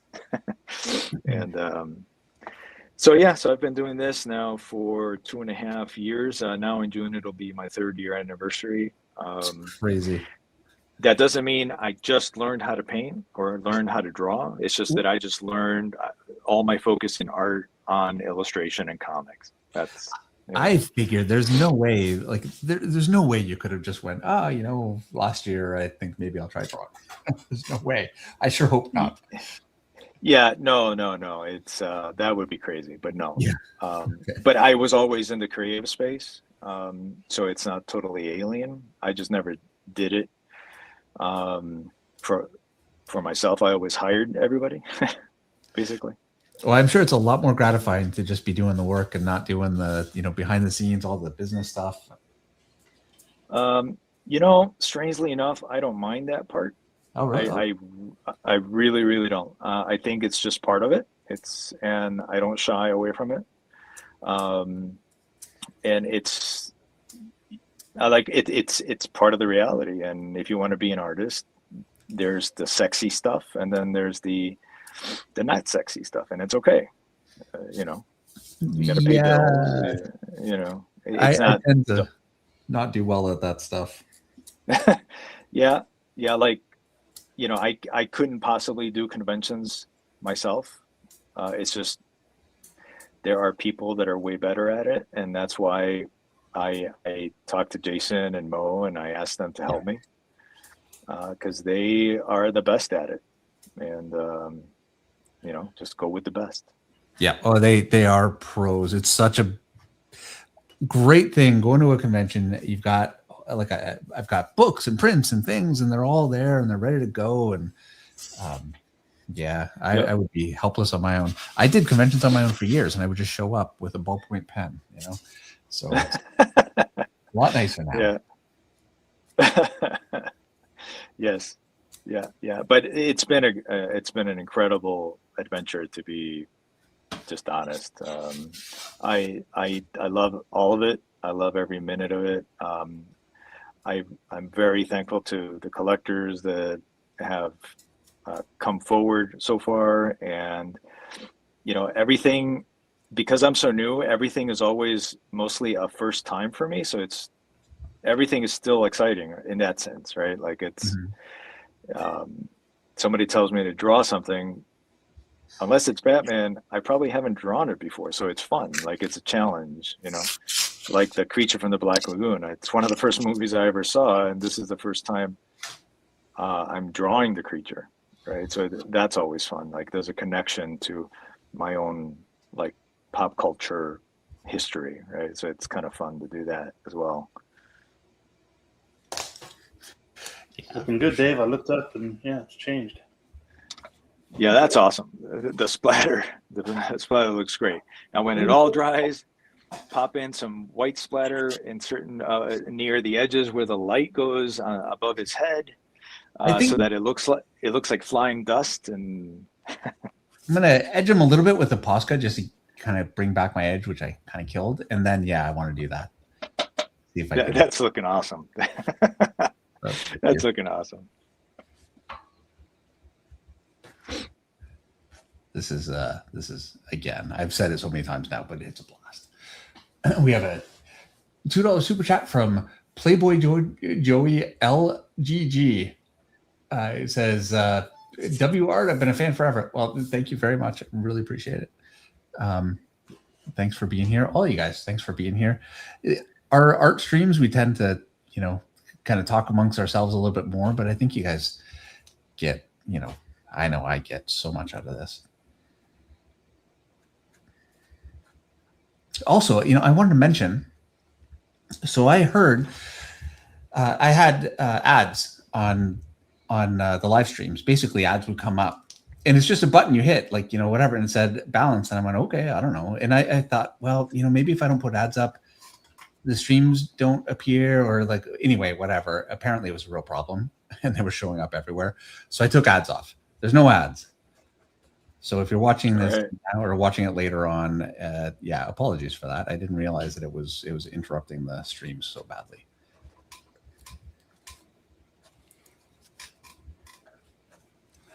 So no 877 cash now, huh? We're not here for the money. You know that commercial, right, Dave? No, I don't. But I'm sure. I think Victor started laughing, so I guess others might. At least somebody knows. There you go. Yeah.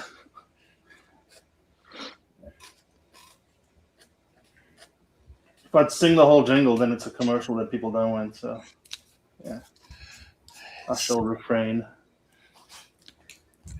Give me enough time, and any subtlety just goes out the window. I can't help it. Nice, all these gray tones, and then I'm just like, whatever. I'm having fun.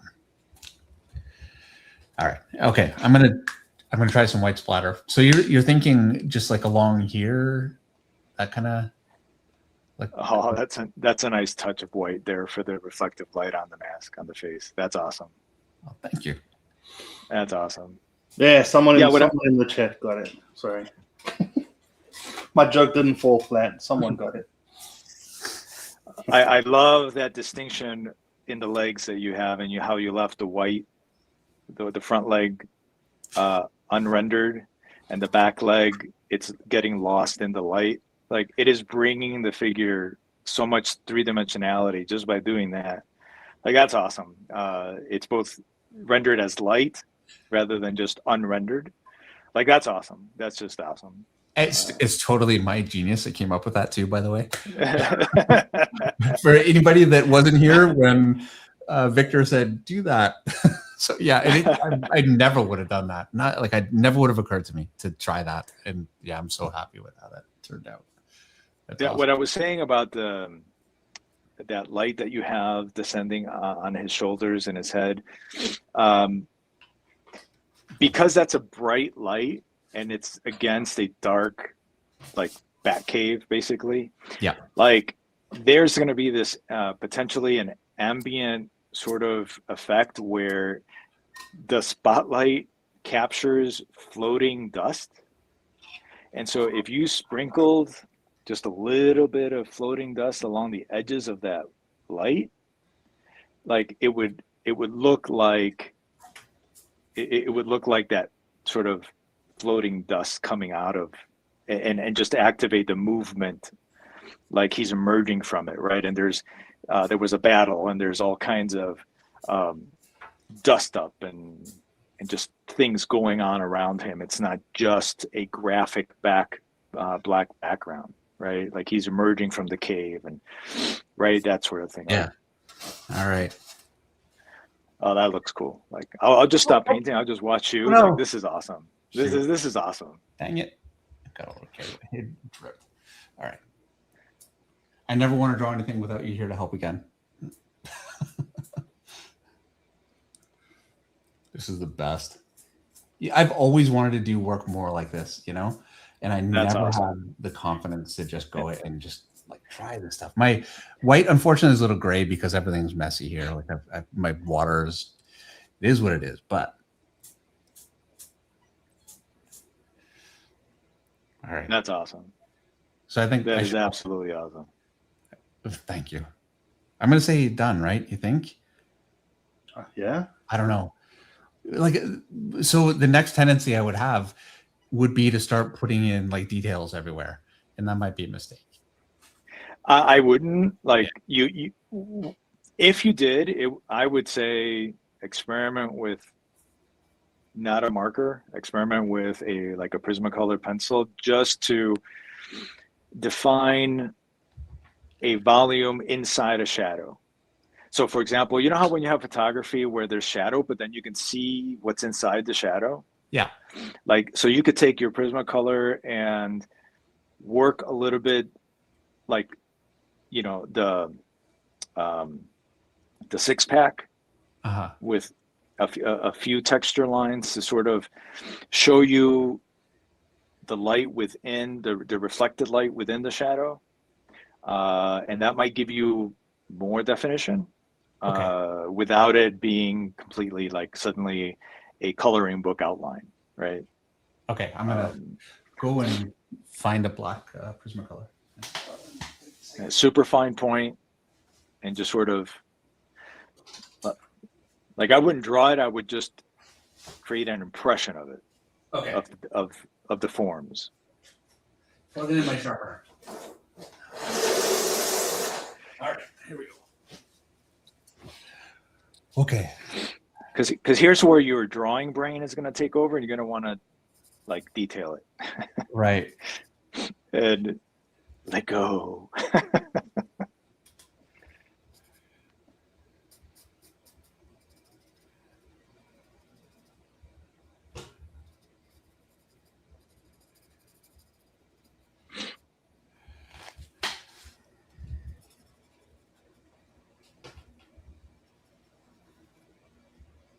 And yeah, this is where I want to put this little detail in here because it got lost.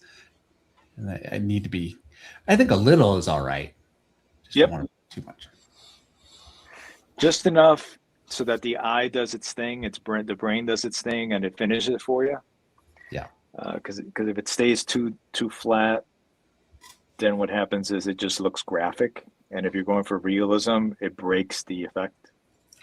Yeah, I've run into that problem. I've had that happen.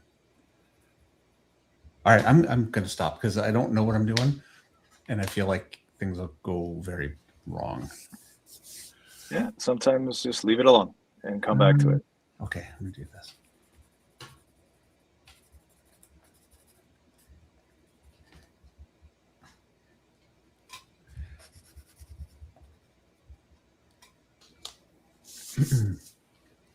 All right, I'm gonna leave this alone. I'm gonna go to another one. Work on this one for a bit. So with this one, are you thinking about going into like a darker, like hitting because you've got basically the white, basically it's up to just past mid-tone, I would say, right? That's right. Yeah. At this point, the purpose was to establish the form, the likeness, without detailing it. And now I want to just go into the shadow areas of the coat and begin to introduce the darker areas a little bit, not all the way black, just to start dancing around the subject. And as it dries, my blacks end up being like really multiple layers of it. It's not just an all one pass kind of thing. So I ease my way into the super blacks. Right. Well, and so much of my dark on my picture is it's streaky and very, very uncontrolled, just because I didn't exercise that level of patience, and that's what you get. So yeah. You can see like the cleanliness where you have it, and then I love how you can be that clean and then use some things that are looser to really get that contrast. Whereas the way I was working, it's it's a little chaotic. Yeah, when I was in the illustration program, one of the things they always said was, and this was in regard to illustration, like for jobs, but I suppose it applies to fine art as well. But they said, pick the focus of the piece. What's the story? Connect the story, the narrative of the piece, to the visual focus, where you want them to look. And that's where you place the highest contrast between dark and light, and relegate or subjugate everything else.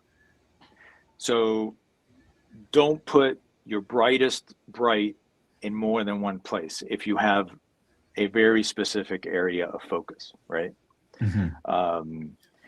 And wherever you want them to look first, that's where the highest contrast should be. So take that for what it's worth. Like every piece has a different goal, right? So, but it's hard to ignore that advice. Like it's really useful, especially when there's a deadline, because you sort of say, look, I can't render everything. I don't have the time. So I need to focus on what is the story of the piece, and I need to make sure that it's told economically, right, to the point. And so pick a spot and then just render the hell out of it, and then leave the other areas like rendered, but maybe not as rendered, so that the eye goes to where the detail goes. Right. Yeah. Well, Frank Frazetta is a genius at that. Yeah. Simon Bisley is my favorite, of all time, and his stuff really, he does that so much, where it'll be parts of the body and the skin tones are just amazingly rendered and detailed, and everything else is just like a really loose and quickly done. And I think it is much stronger than if everything was perfect. Yeah. Like your piece right now is kind of amazing in its own right, because if you took that and let's say you scanned it, made a print of it, just as is, and you used that for yourself as your grisaille layer. So in fine art, right, that gray painting, value painting. Yeah. And you started painting on top of that with the way you do with acrylics and mixed media. You have less work to do on the coloring side, because you already worked out all of the values here. Yeah. And all you would have to do is work in a few layers of light washes for certain key colors, and it'll look like you used many more colors. And then after those are done, you can just do a layer of a little bit more impasto layer of thicker color where you want the focus to be. And the texture, that's where people will go if they're seeing it in real life. And so like this just solved the value painting solves so much for the coloring side later. Like literally you could just take a grayish blue tone and layer it thinly over the costume, the gray areas of the costume, and even the cape and so on. And the darks will make it look blue and the lights will make it look gray. And you'll just be done. Like the coloring side would just be so much easier. Oh yeah. Well, and that's so much like how Bill Sienkiewicz would paint, right? Like, and I love that stuff. Yeah. Yeah, I don't know how Simon Beasley paints. I know his work, but I've never seen him actually work. So I don't know the techniques, but like his stuff is just incredible. It is. Just to look at. Like the problem with Simon Beasley, he works so many different ways. So it's really difficult to pin down. I could say, you know, he worked this way and he worked that way, and it's all a guess, but there's no just one, here's the Simon Beasley technique, because he just tried everything. We have a super chat from G Code for $5, and thank you very much. And he says, or she says, what's the best book you would recommend when putting shadows with anatomy and form when figure drawing? We'll give that one to you. Well, I didn't learn it from a book. I learned what I know from Steve Houston for painting for the anatomy, and he does a lot of charcoal drawing and gouache painting. So I learned a lot from him, from the courses. Gurney, is it James Gurney? First name James. Yeah, James Gurney has a couple of books, one on color and light. one on imaginative realism, that together are really good foundations for a lot of this stuff. Like really good, especially the book on color. Really, really good. Really, really good. You know, there's other classes that I've taken in through like New Masters Academy, and their composition courses, and there's some painting courses there that specifically talked about things like notan and like lighting, specific to lighting. And so I'd say try an online course, but I don't have a book that I learned from that I could say, here, go there for that. It was all teachers. Yeah, and I don't know either. Like a book that I would say, okay, this is like a instructional book that really shows color and light in a way that would make, I don't know. I'm sure there's something out there. For me, I learned it all from stealing from other comic artists. So yeah, I can relate. The first influence for me on the comic side was Neil Adams. Oh, and such an impossible like goal to try and achieve. Yeah. But yeah, it was that was the first influence, and then I discovered Bill Sienkiewicz, and as far as influences directly, right?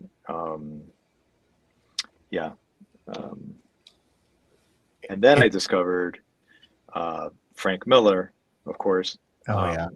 Like Sin City and that sort of thing, and that just sort of blew my mind. So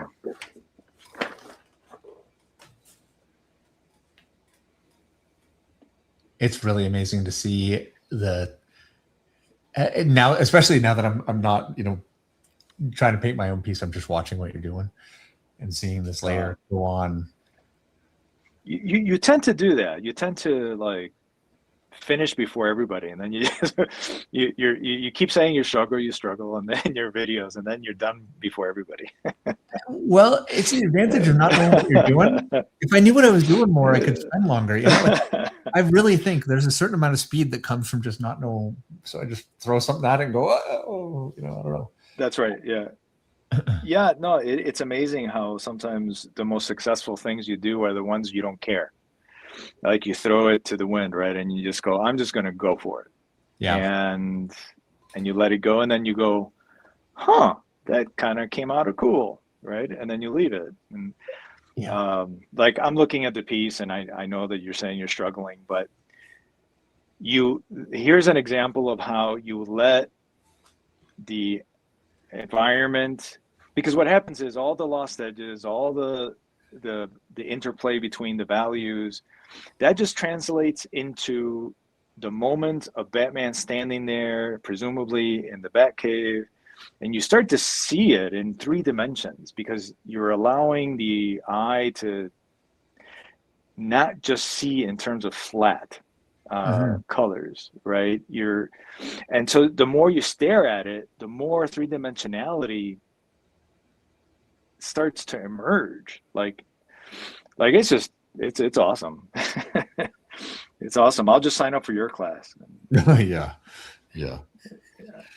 It's awesome. Like it's great. It's absolutely great. Well, thank you. I mean, I could not have done this without Like, the help. what size is that? It's 9 by 11. Look. Sorry. 9.5 by 11.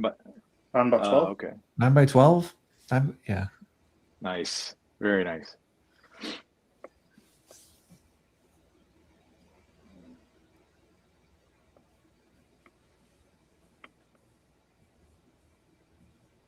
Sheldon Martin says a Superman versus Aliens with Kevin Nolan as the finisher, and Dracula penciled by Mike Mignola are a couple of comics Dave recommends for Shadow Study, and that's very, very true. Both those books are. The Superman versus Aliens, it's drawn by Dan Jurgens and finished by Kevin Nolan, and that work it's like a Bible for me for shadows, and it has been for 32 years. Yeah, such a good book. Yeah, and I'm a huge fan of Mike Mignola. I think for shadow work on more realistic faces, that kind of thing, his Dracula work from around the same period, 32 odd years ago, I think is the best example of his work for that. I've recently enjoyed how he's interpreted his own style in watercolor that he did recently.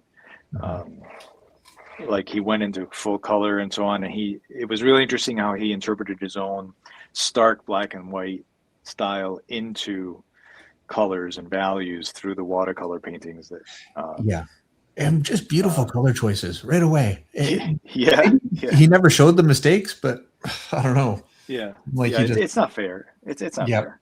Yeah, some people. Yeah, it's wonderful. The book, that art book is amazing. Yeah, I look at it for. There are times when I know what I want to do for a cover, and then or a page or whatever, and then there are times where I'm just not sure, and I've got that book. I've got a few that I go through and just always have great ideas. Darwin Cook, I've got a huge thick book of his stuff, and it's Graphic Ink by Darwin Cook, and so many great design choices in there, and look at that one a lot. So yeah, he's incredible. And very different artist than me. So there are times I feel like, okay, I can take quite a bit from this and maybe not get caught. It's so different than what I do. And generally I find taking a design cue from somebody, I'm not copying the figures, I'm not copying, that much. I'm just taking kind of a design idea, and you can usually get away with that. Right. Yeah, I mean, I think it's inevitable that we all, we all learn from people, and we all bring things from others. In the writing world, there's a guy, a writer, a National Book Award winner. His name is Charles Johnson, and I don't know if he was the first to say this, but I heard him say it when I was in my undergrad and my writing program. And he's like, writing is just a conversation over time between authors, right? And I think that very much applies to artists. And I think it's inevitable that we all pick up a certain amount of DNA from those we admire and those we learn from, right? The question is, how do we then pay attention to ourselves and say, okay, where am I in this, right? And that could take, some people come out of that inquiry and they burst onto the scene whole cloth already done, and Mhm. you know, there's a few examples of people like that just sort of did it, and they just became rock stars immediately because they knew themselves. Yeah. Others evolve, right? And there's no set timeline, right? It's everyone's on their own path, and so Yeah. give yourself a break, you know.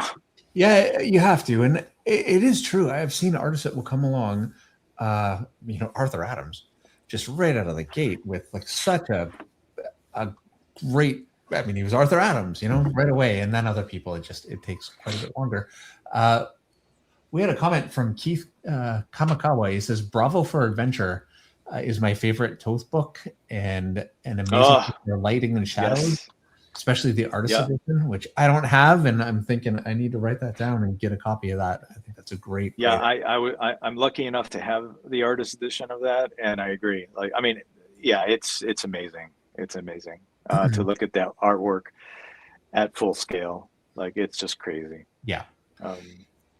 Lamaxarus has a 100 ARS super chat. Thank you very much, Lamaxarus. And he says, "Do you know the work of Yoji Shinkawa?" I don't. Sorry. Yeah, I have to apologize too. I don't either. Eric? I am not familiar. I'm trying to think of it. No, I'm really not familiar. What works did he work on? Maxarus? The Maxarus? Maxarus, don't super chat that. Metal Gear Solid. Yeah. Okay. Well, yes. Now? Yeah. Okay. Absolutely. Yeah. Yes. Yeah. For sure. Yes. Now we all feel embarrassed because he's yeah. Isn't it like that though? Like sometimes we can recognize the style, but we don't necessarily know the name. Yeah. Well, especially when it comes to the comics, it's very much based on name. Some other fields, you know the work, but you don't know the artist in the same way, which is a shame. Yeah.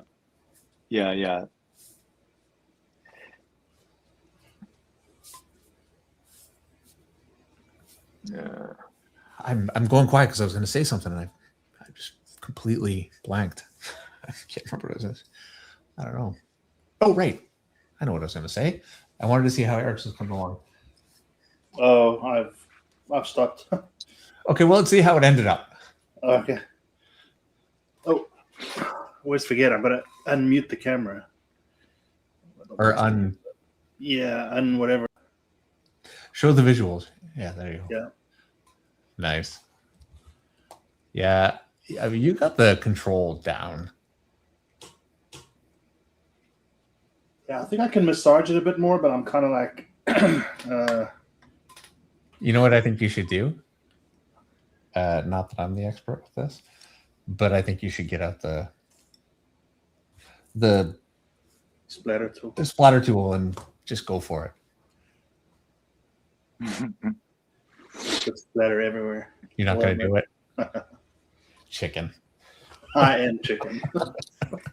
You say that, but it sometimes what works is when something feels like you're at a crossroads, is to do the thing you think you shouldn't do to see what happens. And sometimes that's the breakthrough moment that suddenly unlocks a visual level for the piece. Right? Yeah. So, like, what would you not want to do to the piece if you're looking at it? Like, what would you be afraid to do, right, as you're looking at it? And maybe the answer is that's what you should do, and then get out of it. Right. To see what happens, right? So I'm just happy to end on a victory on the live stream. So that's it. You're leaving. Okay, that's fair. Fair enough. Yeah, there are a lot of times when it's like, oh man, what just happened? Yeah. No, there's those days too. Yeah. Just sort of leave it. Yeah. So I'm just shocked at how nice it feels to paint with it. It's just definitely not what I was expecting. Well, yeah, it really is, and you do just get like so many different, interesting textures, like you're saying, just for free. That I can't get any other way. Like you can't get that with acrylic. Acrylic has a real look to it that And I'm really looking forward to trying some color. I think I want to do some color on this one. Just to, I think. David, how did you? What's that? Sorry, I just wanted. I was wondering about how you felt about the Prismacolor as you were using it on the charcoal. How did it feel? What was your reaction as you were using it in the shadows? It really felt great. It went on like paper. There was one place where it didn't, just on his chest here, and I think it was just a little wet still. But yeah, yeah, and you're right. As long as you don't try and make a line with it, and you just use it just to get more of a, shape the shadow a little bit, I thought it really, really worked. What I wouldn't want to do is start to try and, like, I've got this here on his head. I don't know if you're looking right now, but it's not really all that clean, that transition. If I tried to get the pencil there and really clean that up, I think I'd start to just make it would just start to defeat the purpose. But just inside some shapes, I thought it was great. So Victor, I used the peach stone black. How does that differ from Dave's? Is it just the warmth, or kind of like a? Because this is almost like a. I don't know. So I don't know what, like, on screen, both of yours look pretty neutral. Yeah, Yeah. Neutral to me, at just least on looking at it screen, here. Yeah. But so it would depend on, what type he has. I got the peach because it is neutral. It dries neutral. It doesn't dry on the brown side, on the warm side. I find that helps for when I'm scanning to paint digitally in color. It tends to work. It tends to be more not have me misjudge colors at that point, right? So when they're warm, there's no problem with it, because a warm gray is awesome in real life. Like, it can be really, really nice. So yeah, no, right now they look the same. Yours has less darks in it, so it looks a little more like graphite. But that's the cool thing about liquid charcoal, is that you can make it look like paint. Like, you can add less water, and the amount that goes on the board leaves an impasto vibe. It can also leave a watercolor vibe. It can be a wash. It can be pencil. It's awesome. Like, it's absolutely. We have a question I don't want to miss, and it's from Drawing Every Day. Oh, sorry, skipping up here. It is from Pen Tab Graphite. It says, question for Dave, and I think he means you, actually, Victor, because this is much more of a question for you. How do you get those super faint washes as a blueprint? And you had the picture of Storm up, her face, and it was yeah. So, okay, so what happens with, and I can probably show you on a white paper. So what you're seeing there is, remember, Dave, how you were anxious about the background because you didn't wet the paper first? Right, yeah. So when you wet the paper, I'm trying to find a brush. When you wet the paper first, and then I use a very small amount of water, and then I just go back and then I put it in. All those brush marks disappear. They all blend because the water is diffusing them. Mm-hmm. And so what this is several layers of nearly clear gray. Mm-hmm. I'll do it a little darker if you can see it, but yeah. And it's just adding water, and you get a very smooth, if you use a bigger brush too, you get a very smooth, once it dries, it just dries very, very smooth. Like, so this area here represents 4 layers of about this gray, which you can hardly see. Now my next goal is to go in with a darker in here, and I'm done. I don't want to play too much with it. I might go with Prismacolor later and then acrylic white. But because it's skin, I wanted it to be smoother. So I treated it like this. And that's a few layers. And you can see where it breaks here, the actual color, right? Like you can just sort of see that. And it's just one layer after another, and then deciding where I go in with the acrylic white and where I go in with a Prismacolor pencil later if I really want to define. Like it is in this picture, I do want this area to be more in focus. So I would probably go in with a Prismacolor at the end to get a more stylized graphic vibe to it. But the rest of it, I would leave, not at this stage, I would darken it, but I would leave it more brushy, right? So that the focus, because what line does, right, it creates focus.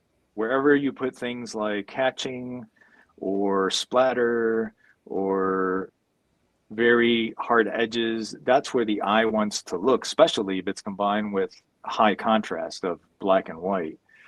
So I don't want to go down here. If I want my focus to be here, I don't want to have all kinds of detail here. For me, that's just not me.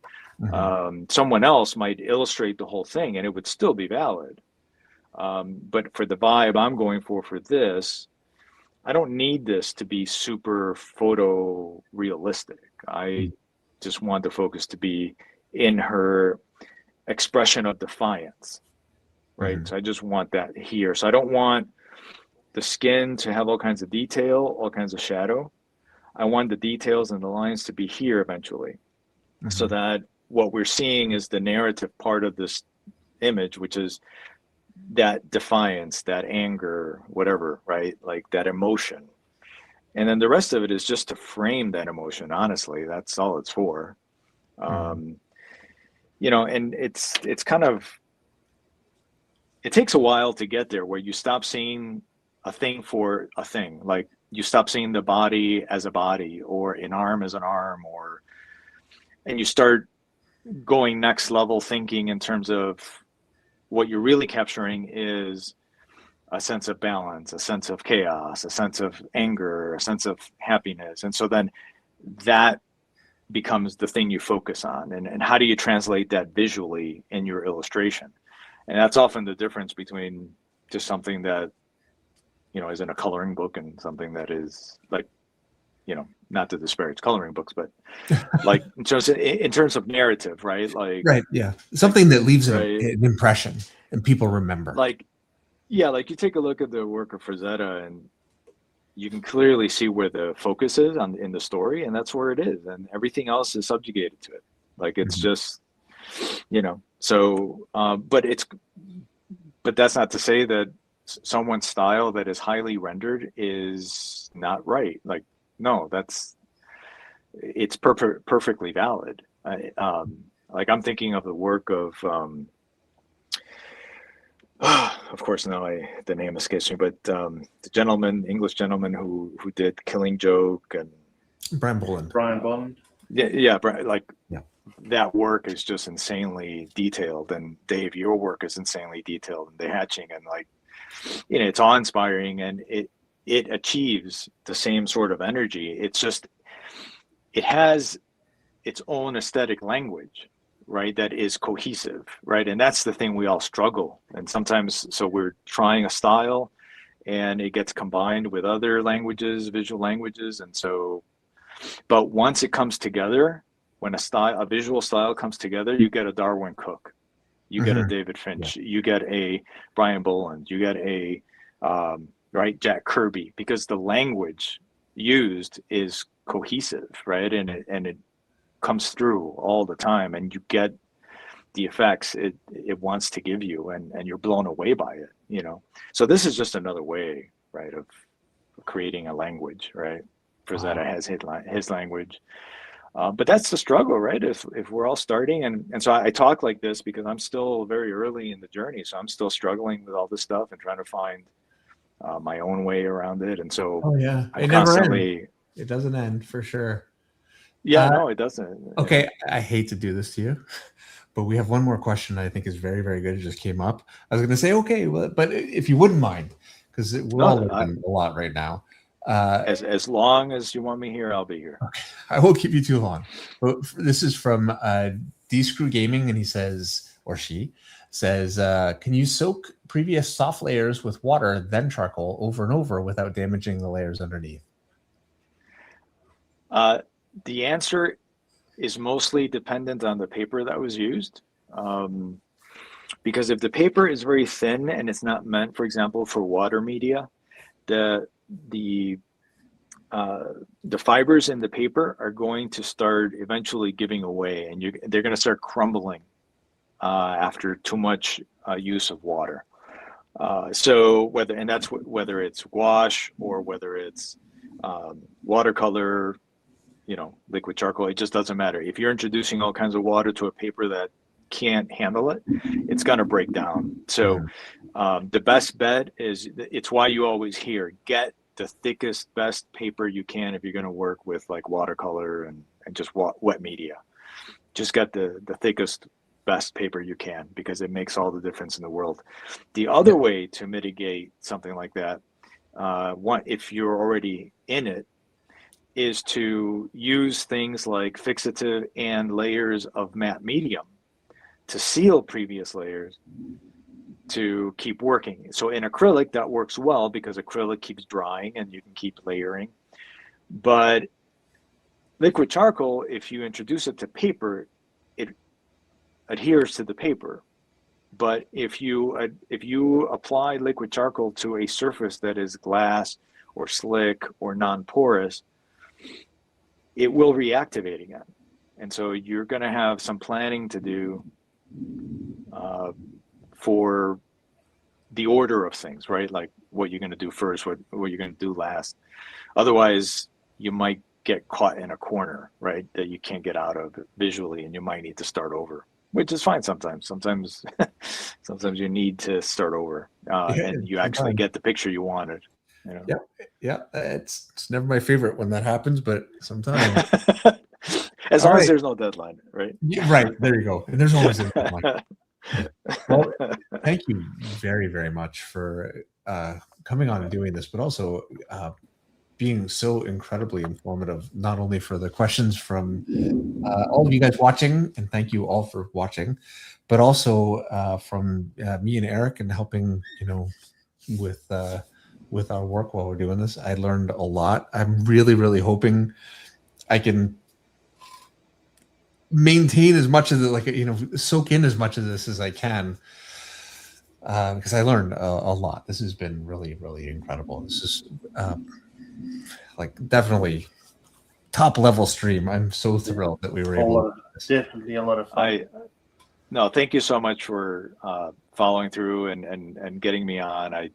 You have been part of my journey, as I've mentioned in the past, and so this is a wonderful, just sort of full circle moment, and I'm glad to share the knowledge I have. And I don't have any answers. I just have stuff I do, and I share it all the time, and in the hopes that it clicks for people, and they combine it with what they're doing, and and go from there. But you've done a great piece there, David. That's amazing. You guys,